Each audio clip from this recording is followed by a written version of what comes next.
उपमुख्यमंत्री अजित पवार दिल्लीत केंद्रीय गृहमंत्री अमित शहांची घेतली भेट. भेटीचं कारण मात्र गुलदस्त्यात.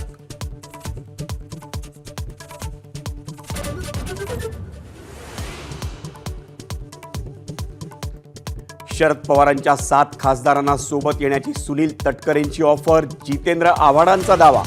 सुप्रिया सुळेंची पटेलांकडे तटकरेंबाबत नाराजी. तटकरेंनी आरोप फेटाळले.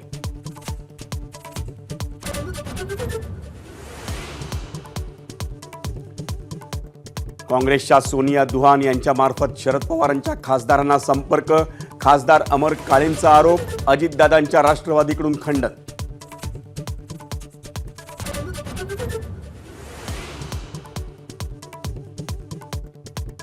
धनंजय मुंडेंविरोधात आघाडी उघडणाऱ्या सुरेश धस यांच्यावर राष्ट्रवादीचा पलटवार. देशमुखांच्या हत्येच्या 2 दिवस आधीपर्यंत धस कराडच्या संपर्कात होते. मिटकरींचा आरोप. सीडीआर काढा, धस यांचं आव्हान.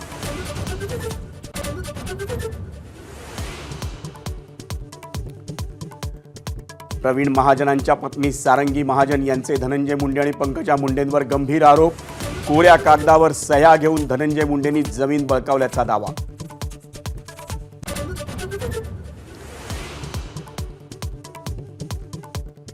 सोमनाथ सूर्यवंशींच्या कुटुंबियांनी नाकारली 10 लाखांची शासकीय मदत. सोमनाथ यांच्या मृत्यूला जबाबदार पोलिसांवर कारवाई होईपर्यंत मदत स्वीकारणार नाही. सूर्यवंशी कुटुंबियांची भूमिका.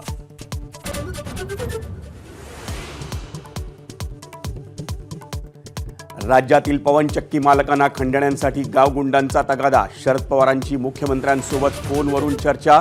संतोष देशमुखांच्या हत्येपूर्वीच पवारांकडून मुख्यमंत्र्यांना कल्पना.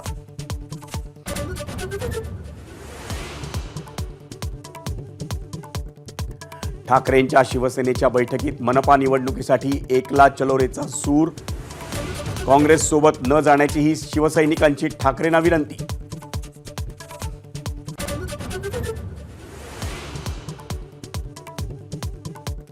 मुंबई भाजप अध्यक्ष आशिष शेलारांनी घेतली राज ठाकरेंची भेट. महापालिका निवडणुकीच्या पार्श्वभूमीवर भेट झाल्यानं पुन्हा मनसे भाजप युतीच्या चर्चांना उधाण.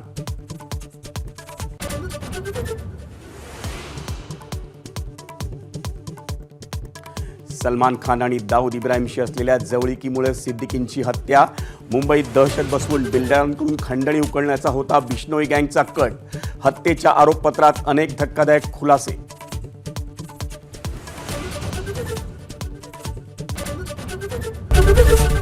एबीपी माझा, उघडा डोळे बघा नीट.